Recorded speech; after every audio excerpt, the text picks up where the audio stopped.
Pemirsa, 3 Agustus 2025, Kabupaten Pati, Jawa Tengah bergejolak.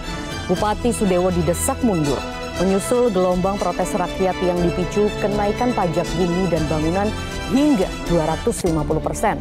Aksi protes bahkan berujung bentrok antara masyarakat dengan aparat. Fenomena ini bukan hanya terjadi di Pati. Di Semarang, Jawa Tengah, Cirebon, Jawa Barat, Jombang, Jawa Timur, hingga Bone, Sulawesi Selatan. Lonjakan PBB memantik kegusaran. Narasi PBB melonjak tinggi juga muncul di Banyuwangi hingga Jeneponto. PBB merupakan andalan pendapatan asli daerah. Jadi tidak heran bila melambungkan PBB dinilai sebagai jalan pintas mendongkrak PAD. Saat mengumumkan kenaikan PBB Mei lalu, Bupati Pati beralasan PBB Kabupaten Pati terkecil dibandingkan daerah tetangga Jepara dan Rembang. Padahal wilayah Pati lebih besar. PBB Pati hanya 29 miliar rupiah, PBB Rembang 50 miliar rupiah, dan Jepara bahkan 75 miliar rupiah. Kenaikan PBB membuat kas daerah penuh, namun rakyat mengeluh. Kebijakan fiskal yang kontroversial berpotensi menjadi gejolak sosial. Dan inilah top issue untuk Anda.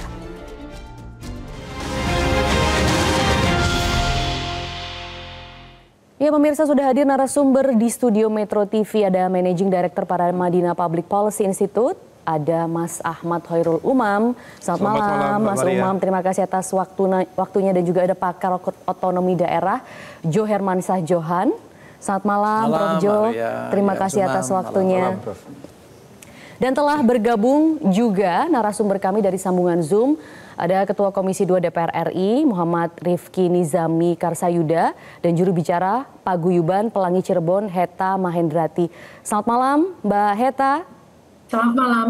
Selamat malam. Dan, baik, terima kasih atas waktunya, dan juga Pak Muhammad Rifki Nizami akan segera menyusul. Tapi kita akan mungkin awali perbincangan ini dari sudut pandang warga terlebih dahulu ya. Mungkin kita bisa ke Mbak Heta terlebih dahulu. Mbak Heta, mungkin boleh diceritakan Mbak kembali kasus-kasus korban lonjakan PBB di Cirebon. Apa yang terjadi di sana Mbak? Memang sudah terjadi 2024, tapi katanya sampai ada yang serangan jantung, stroke dan lain sebagainya. Betulkah Mbak? Jadi terima kasih atas waktunya. Selamat malam Bapak-Bapak semuanya. Bapak, kami berjuang dari tahun 2024. Memang itu terkait adanya Perda nomor 1 tahun 2004 yang dikeluarkan oleh PJ Wali Kota saat itu, yang mengatakan bahwa PBB naik untuk keseluruhannya hampir dari mulai 40% hingga 1000%. Dengan perjuangan kami dimulai tanggal 25 Maret tahun 2024. Kami melakukan urun rembuk yang dimana dihadirin juga saat itu oleh Ketua BPKP dari Kota Cirebon, Bapak Mastara. Hanya saja tidak menemukan titik temu. Akhirnya tanggal 26 Maret kami mencoba mengikuti sosialisasi di gedung Sekda. Itu pun juga tidak ada titik temu. Akhirnya tanggal 7 Mei 2024 kami memohon untuk dilakukan hearing bersama Dewan dan eksekutif saat itu. Hanya saja sampai kami keluar dengan petisi kami saat itu. Ada bahkan di dalam petisi kami ada memohon untuk jika tuntutan kami tidak dikabulkan, maka adalah mosi tidak percaya kepada PJ saat itu. Hanya saja ya kembali lagi, kami hanya bisa berteriak dan kami tidak didengar saat itu. Apa yang terjadi mungkin Mbak Heta saat itu? Mungkin bisa lebih jelas lagi apa yang terjadi saat itu sampai akhirnya banyak warga yang merasa menjadi korban. Maksudnya apa yang benar-benar terasa pada saat itu kenaikannya, dan bagaimana juga misalnya dengan kualitas sarana prasarana di sana? Apakah memang ada perkembangan, Mbak? Jadi kalau ditanya ada perkembangan atau tidak, memang prasarana di Cirebon untuk saat itu memang tidak, jalan banyak yang rusak. Yang paling kelihatan adalah jalan. Dan PJU saat itu banyak beberapa titik yang mati juga. Dan kami berusaha apa yang bisa diberikan oleh Kota Cirebon, pemerintah Kota Cirebon untuk warganya. Hanya saja saat itu mungkin kami kami paham dengan keadaan Kota Cirebon yang mengatakan bahwa terjadi pendapatannya berkurang atau defisit seperti itu. Hanya saja bukan itu yang kami mau, tapi bahwa tolonglah kenaikan ini minimal tidak memberatkan masyarakat. Dan bahkan kami ada beberapa dari pejuang kami, hanya seorang tukang las, Pak. Rumahnya dinilai 1 miliar dengan NJOP-nya. Sedangkan kalaupun dijual sampai beliau mengatakan, sok Bapak beli aja rumah saya 1 miliar, kalau memang rumah saya dinilai 1 miliar. Beliau dengan pendapatan per hari hanya 100.000, belum dipotong uang makan. Beliau harus bayar PBB 2 juta sekian dari awalnya hanya 300 sekian. Baik. Bagi dia sangat memberatkan sekali. Dan Pak Surya Pranata yang mungkin kenaikannya adalah 1000%, di mana dia harus membayar dari awal ada 6,3, kemudian beliau harus membayar 64 juta. Pemerintah dengan adanya kami berteriak, pemerintah akhirnya memberikan stimulus dan diskon. Oke. Sebetulnya bukan itu, Bu. Tapi adalah bahwa perhitungan mereka terkait kenaikan PBB ini awal mulanya, bencana ini awal mulanya dari perhitungan NJOP yang tidak masuk akal. Kenapa kami katakan tidak masuk akal? Contoh dari rumah Pak Yayat itu, seorang tukang las yang penghasilannya hanya 100.000 per bulan, ini rumahnya dinilai 1 miliar sekian. Baik. Bagaimana sampai beliau mengatakan sok beli rumah saya saja, dan pemerintah jawabannya apa? Kan enak, Mbak, dengan nilai NJOP tinggi, Bapak nanti jualnya tinggi. Pertanyaan saya kepada bapak-bapak yang ada di sini, Bapak Komisi 2, Ketua Komisi 2, apakah kami semua mau jual rumah? Ataukah kami semua akan jual aset? Kan tidak, Pak. Jadi perhitungan NJOP mereka itu memakai harga rata-rata yang diperoleh dari transaksi jual beli yang terjadi secara wajar. Baik, baik. Padahal Dipahami. Dan ini Pak Rifki sudah bergabung, Mbak Heta. Mungkin kita bisa langsung lempar ke Pak Rifki ya. Pak Rifki sudah bergabung di sini. Pak Rifki, tadi Mbak Heta menanyakan bagaimana ini, apakah memang rumah kami biarlah dibeli saja karena harga yang tidak masuk akal itu? Saya tentu tidak bisa menjawab berdasarkan kasus per kasus. Posisi Komisi 2 DPR RI sebagai salah satu alat kelengkapan DPR yang memiliki tugas konstitusional dalam urusan pemerintahan dalam negeri, kami melihat fenomena kenaikan pajak yang merupakan hak dan kewenangan pemerintah daerah, terutama pemerintah kabupaten kota di beberapa tempat di Indonesia, itu bisa dilihat dari beberapa aspek. Yang pertama, ini menandakan bahwa kemandirian fiskal daerah sangat rendah dibanding dengan transfer keuangan daerah yang selama ini diberikan oleh APBN kepada daerah-daerah di Indonesia. Kalau kita lihat portofolio 545 provinsi kabupaten kota di Indonesia, itu hanya lebih kurang 30% provinsi kabupaten kota yang memiliki kemandirian fiskal atau pendapatan asli daerahnya di atas 60% di dalam APBD-nya. Sehingga kemudian 70% dari daerah kita di Indonesia itu rata-rata sangat tergantung dari transfer dana APBN kepada daerah. Ketika APBN dilakukan refocusing dan efisiensi anggaran untuk kemudian mendanai berbagai macam program-program strategis pemerintah pusat, maka salah satu konsekuensinya adalah transfer keuangan pusat ke daerah menjadi mengecil angkanya. Dan itu yang kemudian membuat postur APBD menjadi kecil. Nah, karena postur APBD-nya kecil, sementara janji-janji kampanyenya banyak, maka salah satu ikhtiar yang dilakukan barangkali adalah menaikkan pajak daerah. Tetapi kemudian ada catatan yang kedua juga yang harus kita berikan, bahwa menaikkan pajak daerah itu basisnya tidak melihat pada kondisi realita ekonomi dan keuangan yang ada pada masyarakat. Jadi Sehingga melihat pada apa kalau pajak begitu, Pak? daerah, ya kalau itu ditanyakanlah kepada kepala daerah yang menaikkan masing-masing. Saya belum selesai nih, saya belum selesai. Oke. Nah, karena itu kemudian terjadilah kontraksi kebijakan, baik yang disampaikan oleh masyarakat melalui forum-forum yang tadi dilihat di kota Cirebon, ada aksi demonstrasi di Pati, ya, maupun kemudian melalui jalur-jalur politik formal, melalui DPRD dan seterusnya. Nah, karena itu saya kira peristiwa yang sekarang terjadi di banyak tempat di Indonesia ini harus menjadi refleksi kita dalam konteks berpemerintahan, terutama berpemerintahan daerah. Baik. Bagaimana di satu sisi pemerintah daerah, terutama bupati, wali kota, dan gubernur yang baru terpilih tahun 2024 kemarin, itu bisa lebih kreatif dalam mencari sumber-sumber pendapatan daerah. Dan yang kedua yang paling penting adalah kita semua sebagai bagian yang utuh dari satu pemerintahan dalam negara kesatuan Republik Indonesia nggak boleh kemudian mengedepankan ego sektoral. APBN itu sekarang dihajatkan untuk banyak sekali program-program strategis pemerintah nasional pusat yang basisnya kan juga di daerah. Makan bergizi gratis itu di daerah, sekolah rakyat di daerah, koperasi merah putih di daerah. Kendati uangnya nggak dikasihin kepada bupati dan wali kotanya, tetapi kemudian di dropping kepada para penerima.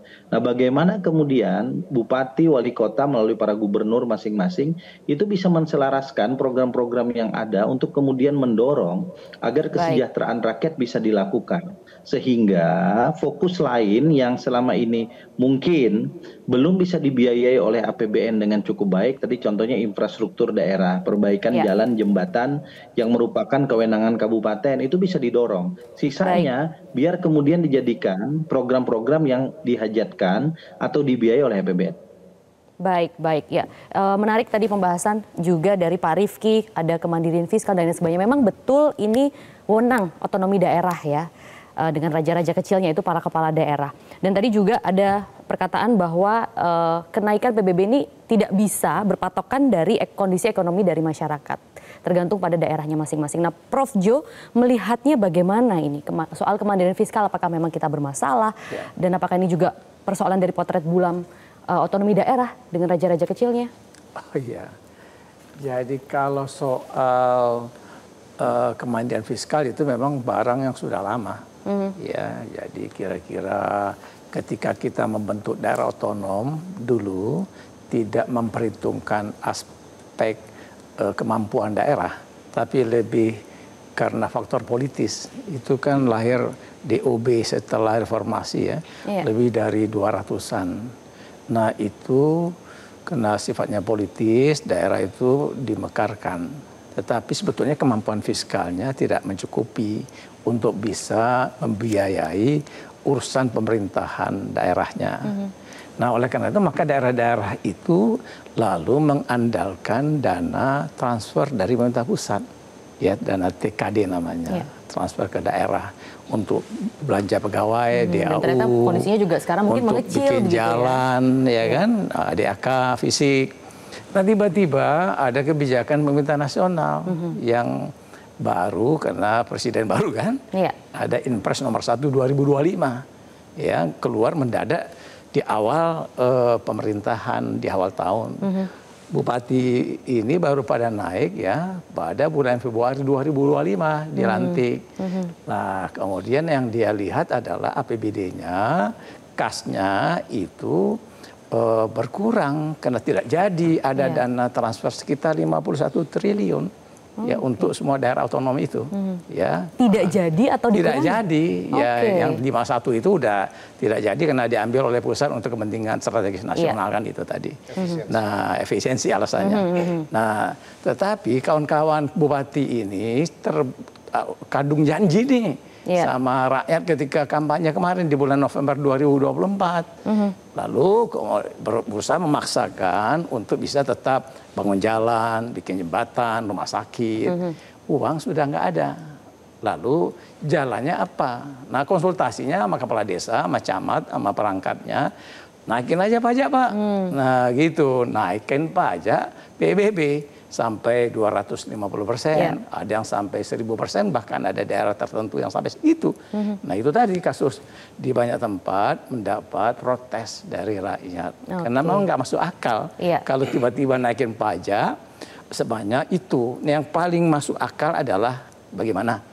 Dia harus ngomong sama rakyatnya, ini uang nggak ada, jalan nggak bisa kita bangun dulu ya. Ya, jangan marah sama saya, karena uang tidak cukup. Kita harus cari dulu, meningkatkan PAD butuh waktu, tapi saya nggak mau naikin pajak.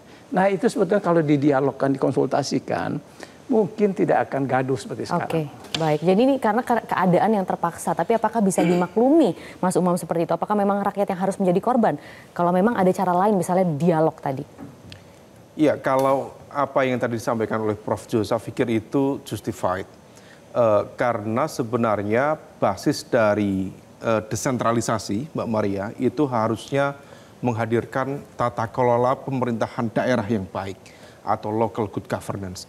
Karakter dari local good governance itu adalah partisipasinya itu cukup signifikan, termasuk juga dalam konteks budgeting. Kalau kemudian bisa lahir sebuah skema participatory budgeting yang memang juga transparan, accountable, saya pikir masyarakat juga bisa memahami itu.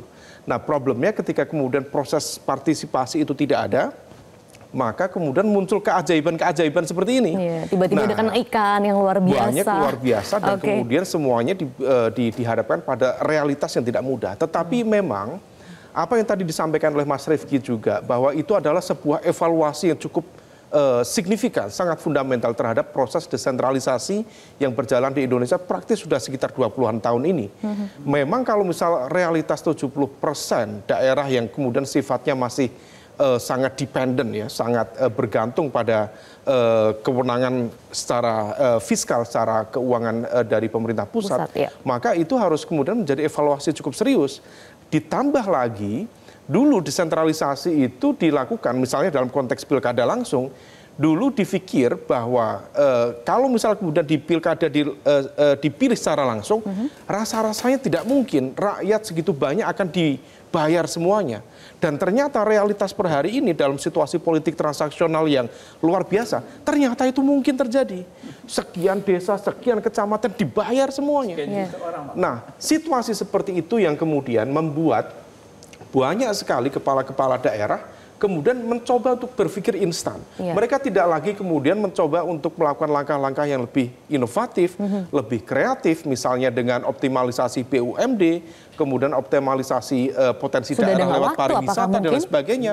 Waktunya juga sangat terbatas dan sementara ekspektasi mereka untuk mengembalikan ongkos politik yang sedemikian besar itu kalau misal bisa secepat-cepatnya. Jadi tidak hanya soal infrastruktur nih Mas Umam ya? Ini sangat kompleks, sangat kompleks. Nah, situasi itulah yang kemudian menghadirkan kecenderungan para kepala daerah untuk mengambil langkah yang rasa-rasanya sangat instan dan juga cenderung pragmatis, sehingga kemudian akhirnya mengorbankan masyarakat di lingkaran sekitarnya, dan saya pikir hal itu sangat-sangat tidak begitu logik dalam konteks kebijakan maupun dalam konteks kesejahteraan masyarakat di tingkat lokal. Iya, dan makanya itu pemirsa, unjuk rasa memang menolak lonjakan pajak bumi dan bangunan atau PBB di sejumlah daerah berujung ricuh. Misalnya di Pati, Jawa Tengah, massa membakar mobil, merusak pagar dan memecahkan kaca jendela kantor Pemkab. Dan juga itu terjadi di Bone, Sulawesi Selatan. Massa bentrok dengan aparat keamanan saat berupaya menembus kantor bupati. Massa bahkan menyiapkan aksi besar-besaran untuk menolak lonjakan PBB. Nah, mungkin kita akan kembali bertanya kepada Mbak Heta di sini. Kan Wali Kota Cirebon sebenarnya sudah mengembalikan PBB ke tarif 2023. Ini adalah kejadian yang terjadi di tahun 2024. Apakah warga sudah puas sekarang, Mbak? Terima kasih atas waktunya. Dari pernyataan yang sudah beredar bahwa Bapak Wali Kota Cirebon, Bapak Edo, akan mengembalikan PBB ke tahun 2023, hingga saat ini belum ada kepastian dari pihak Wali Kota Cirebon terkait akan dikembalikannya PBB ke tarif 2023. Nah, tadi disampaikan oleh Pak Ahmad, 1000% ya Mbak Heta ya? Ini adalah harus ada dialog. Ya. Jadi belum ada kepastian. Belum ada kepastian dari pemerintah daerah, Pak Edo, terkait akan dikembalikannya PBB di tahun 2023. Tadi saya sedikit Mbak, ada yang ingin saya tanyakan bahwa ini tuh harus ada dialog dengan masyarakat. Justru ini Pak, bahwa saya ingin bertanya bahwa PBB yang terjadi di Cirebon ini sangat di luar nalar. Karena kenaikannya oleh PJ wali kota saat itu. Jadi Perda nomor 1 tahun 2000 saat itu. Iya.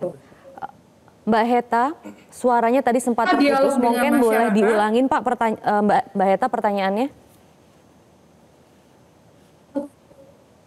Dengan agenda bahwa pembentukan PJ atau pembentukan Perda tersebut, ya. Ya, halo. Ya, halo. Pertanyaannya, halo, sudah dengar? Sempat tidak jelas, Mbak. Mungkin boleh diperjelas kembali singkat, Mbak, pertanyaannya.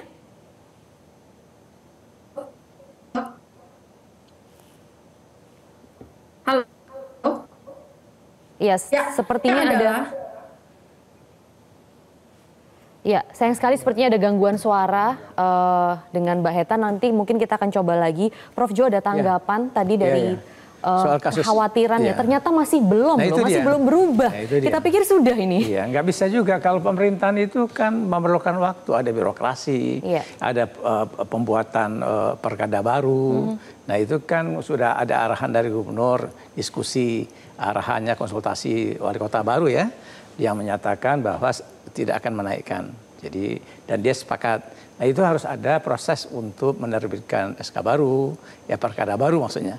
Nah ini yang mungkin belum. Jadi baiknya memang masyarakat terus menyuarakan supaya segera direalisasikan, terbitkan perkada baru tentang berlakunya PBB P2 itu sesuai dengan tarif yang sebelum dinaikkan, yaitu 2023.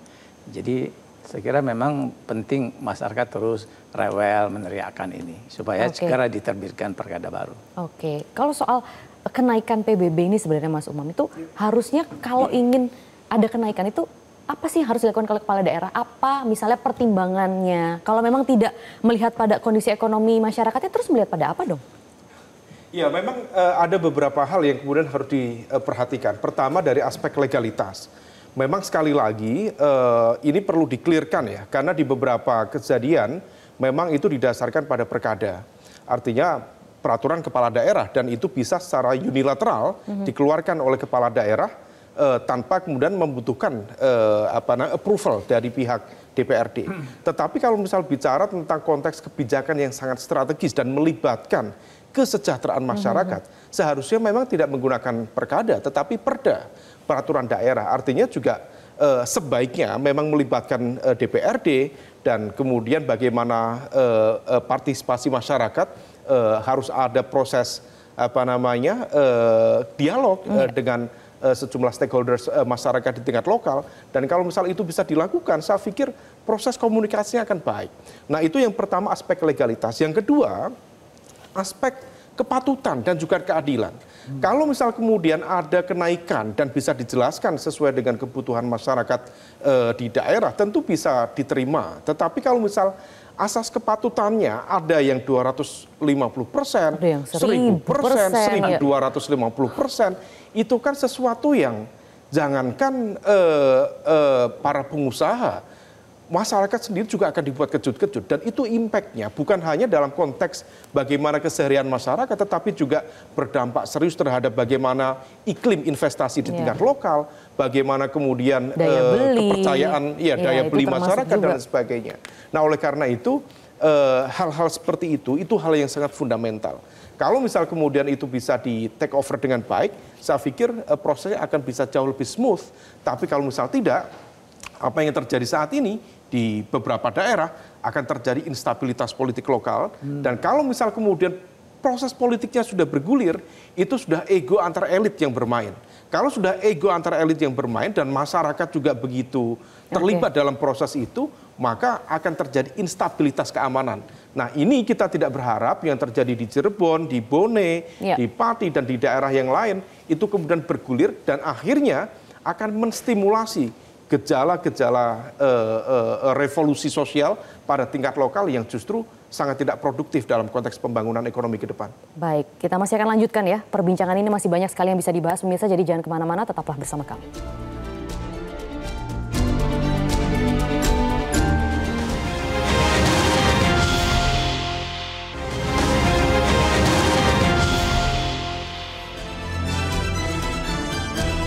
Anda kembali di Top Issue, pemirsa. Untuk meredam kegaduhan, Menteri Dalam Negeri Tito Karnavian cepat berkoordinasi dengan kepala daerah terkait tarif PBB. Mendagri mengingatkan agar bupati dan wali kota mematuhi Undang-Undang Hubungan Keuangan antara pemerintah pusat dan pemerintahan daerah. Mendagri juga membuat diskresi agar seluruh kabupaten kota yang akan menaikkan nilai jual objek pajak PBB P2 melapor ke Kementerian Dalam Negeri, tepatnya di Dirjen Keuangan Daerah. Kebijakan daerah yang bersifat anggaran, pajak misalnya ya, retribusi, itu ada proses sosialisasi. Kedua, mempertimbangkan betul dampak kemampuan ekonomi masyarakat. Nah, ini yang kita nilai.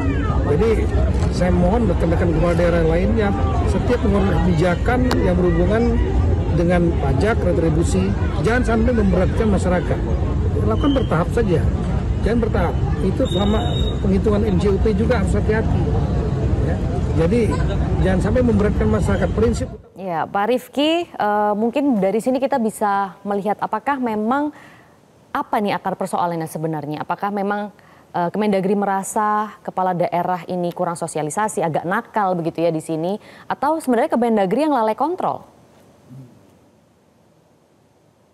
Kalau kita membaca secara normatif ketentuan dalam undang-undang tentang pemerintahan daerah dan undang-undang tentang hubungan keuangan pusat dan daerah, memang kan kita mengenal beberapa jenis pajak dan retribusi yang kemudian dibagi berdasarkan urusan kewenangan. Ada yang merupakan kewenangan pusat, provinsi, kabupaten, kota.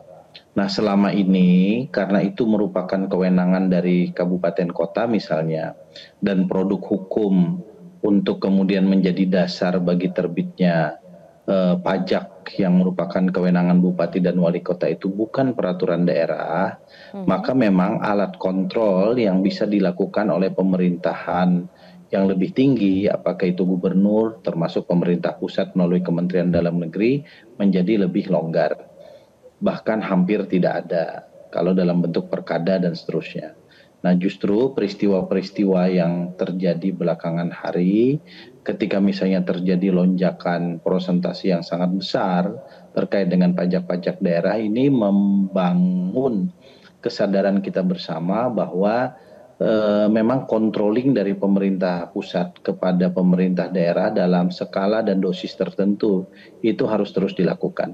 Saya mengapresiasi apa yang dilakukan oleh Kementerian Dalam Negeri, terutama Saudara Menteri Dalam Negeri, untuk kemudian menugaskan Saudara Dirjen Bina Keuangan Daerah untuk melakukan kontrol, termasuk mungkin membantu penyiapan instrumen dan indikator terkait dengan bagaimana mekanisme dan formula peningkatan pendapatan daerah, termasuk di dalamnya pajak daerah, agar pada satu pihak kita menuju pada kemandirian fiskal, pendapatan asli daerah dan pendapatan daerah pada umumnya meningkat, tapi pada sisi yang lain masyarakat tidak menjadi korban.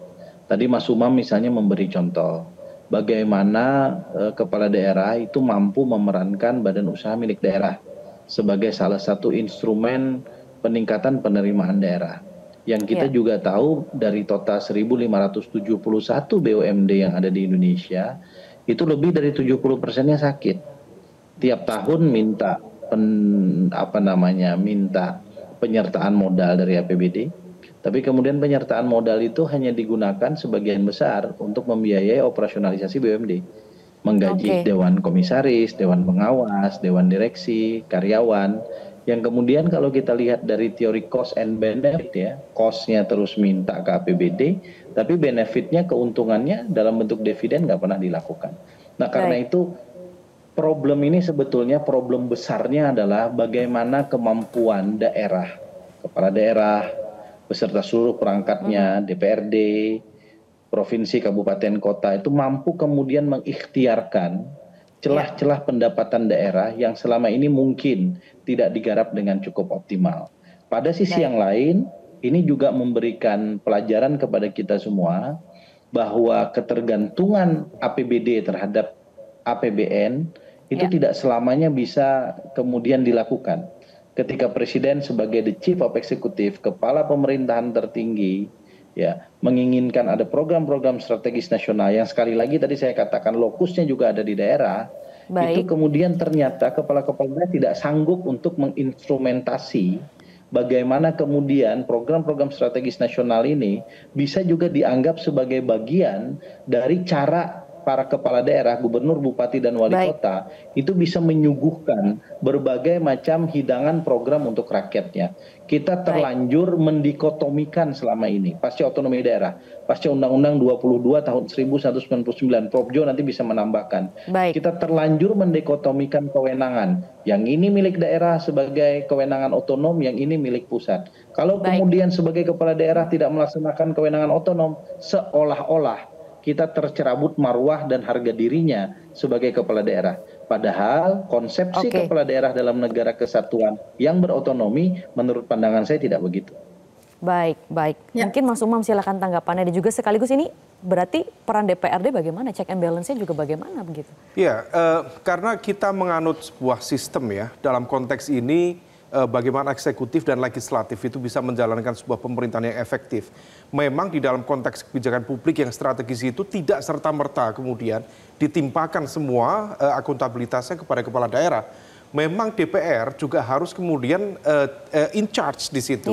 Nah oleh karena itu di sejumlah contoh tadi yang disampaikan oleh Mas Rifki, bagaimana kemudian problem-problem yang dihadapi terkait dengan BUMD maka itu penataannya juga harus dilakukan secara transparan, secara akuntabel, supaya kemudian tidak menjadi rent seeker environment dalam konteks ini politik transaksional bukan di akar rumput, tetapi di level elit lokal itu sendiri.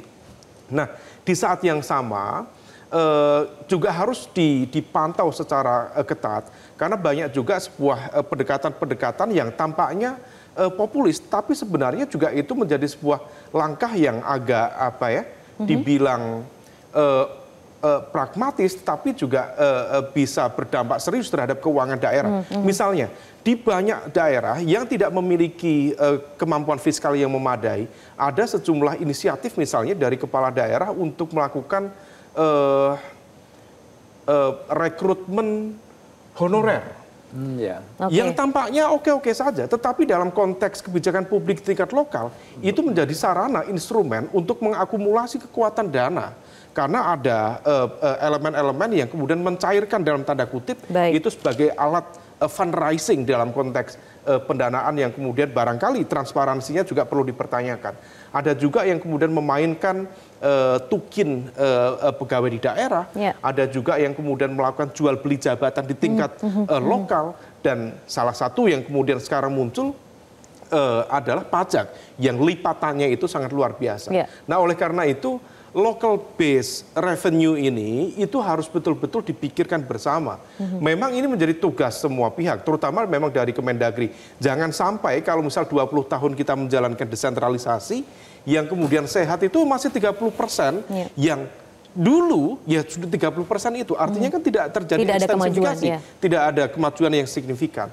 Nah bagaimana yang 70% itu berkembang, let's say ada 15% bertambah yang kemudian semakin kuat dan lain sebagainya. Misalnya di dalam konteks penguatan local revenue base itu, mulai dari BUMD tadi ya, kemudian terkait dengan konteks ekonomi kreatif. Ekonomi kreatif tidak banyak yang kemudian mencoba untuk menggali itu. Bahkan dalam konteks potensi baik itu yang sifatnya natural resources ya, maupun dalam konteks keseharian perdagangan, juga tidak banyak dari tim kita di pemerintah daerah yang kemudian mampu melakukan akselerasi secara signifikan. Baik. Mbak Maria, saya berikan contoh sangat kecil saja. Saya 9 tahun sekolah di Australia. Di beberapa toko-toko itu dijual misalnya buah-buah tropis, rambutan. Yang dijual itu rambutan sudah kering sampai hitam itu. Harganya 1 kilo $23. 230.000. Yeah. Di sini kita 1 kilo itu 10.000, 15.000. Saya berpikir kita dengan market yang begitu besar, kenapa tidak ada dari pemerintah daerah kita difasilitasi oleh Kementerian Perdagangan, kita juga punya konjen di mana-mana atau konsulat di mana-mana, tetapi kenapa kemudian itu tidak terjadi? Nah, hal-hal seperti ini perlu ditata secara signifikan supaya kemudian desentralisasi itu kembali dalam konteks apa yang dulu digariskan oleh dalam konteks niat asalnya, yaitu menghadirkan tata kelola pemerintahan lokal yang lebih baik. Nah, kalau misalnya itu bisa dilakukan, saya pikir apa yang menjadi target supaya hadirnya local good governance, endingnya public delivery service yang juga sangat signifikan, itu akan jauh lebih visible untuk dilakukan. Baik, ya tadi juga sempat disinggung apakah program strategis nasional itu akhirnya harus mengorbankan atau yang menjadi korban itu adalah program-program yang sudah ada di daerah. Nah, Prof. Jo tanggapannya, tapi mungkin kita akan jeda terlebih dahulu. Prof. Jo, jadi jangan kemana-mana, pemirsa tetaplah bersama kami di Top Issue.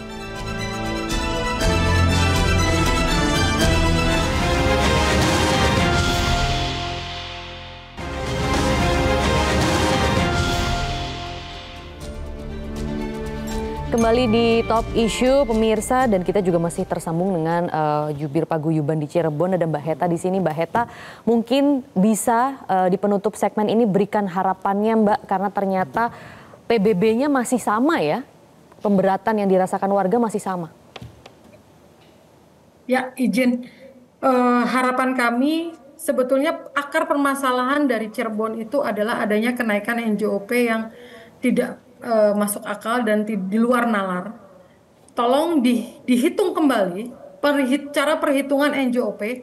Misalnya, jangan dengan harga rata-rata saat penjualan, tapi masih banyak pembanding atau cara penghitungan, yaitu NJOP pengganti ataupun dengan nilai adanya pertambahan baru. Jadi hanya jangan dengan satu alat penghitungan NJOP. Yang kedua, Bapak tadi ada yang terputus bahwa PBB di Cirebon itu naik pada saat PJ Wali Kota. Jadi Perda nomor 1 tahun 2024 itu ditandatangani oleh PJ Wali Kota, yang kita tahu bahwa sebetulnya dari Kemendagri mengatakan bahwa PJ saat itu tidak boleh mengambil kebijakan yang menyangkut hajat hidup orang banyak kecuali dengan izin dari Kemendagri. Pastinya menurut pemikiran saya, menurut cara pikir saya, bahwa dengan beliau sudah menandatangani Perda nomor 1 tahun 2024, pastinya sudah berkoordinasi atau berkonsultasi dengan Kemendagri. Nah, ketiga, Bapak, apakah itu dibolehkan? Dan izin saya menyampaikan bahwa kami dari masyarakat Paguyuban Pelangi pastinya tidak pernah membuat kerusuhan. Tapi kami berusaha meredam seluruh aspek dari masyarakat yang ada di Kota Cirebon. Tapi ada beberapa dari ASN dari Kota Cirebon, terutama dari BPKPD, sempat mengeluarkan statement dalam bentuk status yang menyatakan bahwa kenaikan 1000% itu adalah hoak. Nah, itulah yang saya takutkan akan memicu kemarahan masyarakat. Yang saya pertanyakan, apakah pantas, apakah bijak dari BPKPD dalam arti seluruh jajarannya, saya ada buktinya, saya berani mengatakan begini ada buktinya, apakah bijak dengan membuat status dari seluruh kejajarannya mengatakan bahwa kenaikan 1000% itu adalah hoak.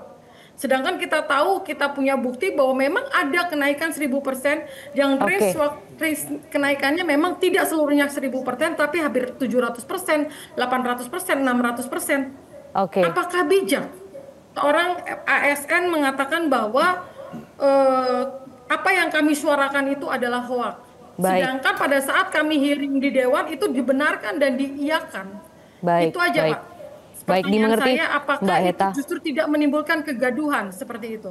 Baik, terima kasih Mbak Heta sudah memberikan kesaksiannya di sini ya. Itu tadi sampai ditunjukkan ya, status dari salah satu ASN-nya. Mungkin Prof Jo ada tanggapan, ini sepertinya mungkin takut karena banyak yang protes tiba-tiba terus memberikan status seperti itu. Iya, saya kira begini ya, memang ada masalah dalam penetapan kenaikan pajaknya PBB ini. Nah, itu dilakukan zaman PJ Wali Kota. Lalu sekarang masyarakat protes secara damai kan protesnya. Nah, lalu juga tentu ada perlawanan juga dari pihak yang tidak terima dengan protes masyarakat. Tinggal sekarang sih yang paling kunci bukan hal-hal yang tidak menyelesaikan persoalan. Kalau saya menyarankan diminta Pak Wali Kota yang baru, ya kan sudah diarahkan oleh Gubernur Jawa Barat untuk mengoreksi kebijakan PJ yang lama. Iya, bahkan tinggal sekarang terbitkan saja perkada revisi. Nah, dengan begitu urusan selesai. Nah, ini pelajaran ke depan, jangan lagi menaikkan PBB sampai ratusan persen itu. Ya berkali-kali lipat. Nah, juga yang penting satu kali lagi, pembinaan dan pengawasan nih. Ya, jangan lemah. Jadi jangan tiba-tiba sudah terjadi persoalan baru ribut heboh seperti sekarang. Iya, melakukan kontrol. Jadi kontrol itu harus lebih awal. Baik. Jadi saran saya berarti kontrol Kemendagri ya maksudnya ya ini. Ya, pemerintah harus proaktif mengikuti perkembangan ini dan bukan tidak mungkin di tahun 2026 hal ini akan muncul lagi. Baik. Mungkin tapi terakhir Prof Jo singkat saja, gubernur ini bisa tidak sih menyuruh bupati wali kota untuk menggratiskan PBB? Oh, itu kan imbauan, ajakan, seruan. Kalau kewenangan kan kembali ke bupati, ke wali kota. Dimengerti Prof. Nah, jadi kalau dia ngimbau bupati wali kotanya kan mungkin karena wibawa Pak Gubernur, ya udahlah kita ikutin. Apalagi motivasinya bagus, ulang tahun 80 tahun RI dan ulang tahun Provinsi Jawa Barat. Baik. Tapi implementasinya itu ya, Mas Umam bagaimana? Iya, secara general kita harus memaknai bahwa pajak daerah itu sebagai sebuah instrumen pembangunan lokal yang basisnya partisipatif, kemudian juga harus ada transparansi dan akuntabilitas, bukan sebagai wajah atau ajang eksploitasi masyarakat lokal. Nah, oleh karena itu apa yang dilakukan oleh beberapa pihak dalam konteks ini, pemerintah daerah harus segera kemudian dievaluasi dengan baik. Dan tadi yang disampaikan oleh Prof Jo saya pikir sangat relevan. Kalau misal memang tadi disampaikan Mbak Heta ya, itu diklaim sebagai hoax, ya segera saja kemudian kepala daerah untuk memfollow up itu secara cepat dengan mengeluarkan perkada sebagai misalnya evaluasi atas perkada sebelumnya. Nah, oleh karena itu kalau misal ini bisa dilakukan, semua harus didialogkan dengan optimal supaya kemudian tidak ada trust yang kemudian terdelegitimasi. Dan yang terpenting, kalaupun kemudian dinaikkan, itu harus ada takaran dan standar kepatutan, disosialisasikan. Dan yang terpenting, pasca dinaikkan, kemudian imbasnya apa kepada masyarakat. Kalau kita lihat ya, sisi-sisi sukses desentralisasi di luar negeri, let's say seperti di Cebu di Filipina, kemudian di Kerala di India, atau di beberapa daerah di Brazil, selalu ada basis instrumen perimbangan antara apa yang diberikan oleh masyarakat dan layanan publik apa yang diterima oleh masyarakat. Kalau misal kemudian tidak ada layanan publik atau public delivery service yang optimal, yang memadai, yang lebih baik, ya itu bukan sebuah instrumen perimbangan, itu adalah wadah atau ajang eksploitasi yang tidak sepatutnya dilakukan di tingkat pemerintahan. Baik. Terakhir mungkin kita minta tanggapan Pak Rifki di sini. Pak Rifki, tadi kita juga sudah dengar bagaimana harapan dari salah satu paguyuban yang ada di Cirebon, Mbak Heta, mewakili warga di sini. Mungkin apa Pak yang akan coba diterapkan oleh pemerintah pusat dalam hal ini untuk kembali bisa mengontrol pemerintah daerah mengenai PBB-nya? Komisi 2 DPR RI bersama Kementerian Dalam Negeri, mitra kerja kami sangat serius melihat soal kemandirian fiskal ini. Jadi kalau diikuti rapat-rapat Komisi 2 DPR RI dengan Saudara Menteri Dalam Negeri dalam 2 masa sidang terakhir, itu kita selalu bicara bagaimana jalan keluar agar kemandirian fiskal yang tadi diceritakan 20 tahun pasca otonomi daerah, pasca diterapkannya Undang-Undang 22 tahun 1999 itu belum beranjak signifikan. Karena itu saat ini yang pertama, kami mendorong agar pemerintah segera mengirimkan inisiasi rancangan undang-undang BUMD ke Komisi 2 DPR RI. Dengan adanya rancangan undang-undang BUMD yang juga akan disertai dengan ada struktur baru di Kementerian Dalam Negeri, ada Dirjen Pembinaan dan Pengawasan BUMD, kami berharap ini adalah ikhtiar kita untuk melakukan penyehatan BUMD di Indonesia. Program-program strategis yang ada pada tingkat lokal, regional, itu tidak mesti dibiayai pakai APBD, apalagi pakai APBN, itu bisa dibiayai melalui investasi yang dilakukan oleh BUMD masing-masing. Tentu BUMD, catatannya BUMD-nya harus BUMD yang sehat. BUMD yang sakit akan kita bekukan, akan kita bubarkan. Sehingga kemudian ini tidak menjadi justru beban bagi keuangan daerah. Baik. Yang kedua, kalau kita bicara soal diskusi kita pada malam hari ini soal pajak, maka sebetulnya yang paling penting adalah kesadaran kepala daerah untuk kemudian mengelola tata kelola keuangan daerahnya dengan rasional, dengan accountable, dengan transparan. Mengelola daerah itu tidak beda dengan seorang ayah dalam rumah tangga. Kita harus berani cerita kepada anak-anak kita berapa pendapatan ayah, berapa pendapatan ibu. Pendapatan ayah, pendapatan ibu misalnya 10 juta rupiah, tapi kemudian kebutuhan dalam rumah tangga itu 12 juta rupiah, maka 5 juta rupiah bahkan 6 juta rupiah itu harus kemudian disingkirkan sebagai kemudian kebutuhan yang tidak priority. Nah, keberanian kepala daerah untuk mengatakan kebenaran berdasarkan kemampuan yang dia miliki, baik kewenangan maupun keuangan, itu kita butuhkan dalam kepemimpinan sekarang. Sekarang ini banyak kepala daerah yang membeautifikasi dirinya sedemikian rupa. Terlihat powerful, uangnya banyak, ya. Padahal kemudian sedang powerless, uangnya juga sedang sedikit. Hanya kemudian takut untuk tidak terpilih pada periode berikutnya. Saya kira itu polemiknya ya sebenarnya ya. Yang kemudian membuat beban kepemimpinan, membuat beban kepemimpinan itu menjadi ribet. Dan yang ketiga kita harus akui juga. Mungkin bisa lebih singkat, Pak Rifki. Pengawasan jangan semua dibebankan kepada pusat. Kita punya sebentar kita punya DPRD. Karena itu DPRD jangan kemudian mempunish setelah kebijakan keluar. Dia harus mampu mendeteksi pada level awal dan berdasarkan fungsi controlling yang dia miliki. Terima kasih, Maria. Controlling itu tadi ya. Baik, Managing Director Paramadina Public Policy Institute Ahmad Khairul Umam, kemudian Pakar Otonomi Daerah Johermansyah Johan, dan juga tadi ada Ketua Komisi 2 DPR RI Muhammad Rifki Nizami, juru bicara Paguyuban Pelangi Cirebon Heta Mahendrati. Terima kasih atas informasi dan juga keterangannya bersama kami di Top Issue. Saya Maria Lizi Hasni, terima kasih atas atensi dan kebersamaan Anda pemirsa. Selamat malam, sampai jumpa.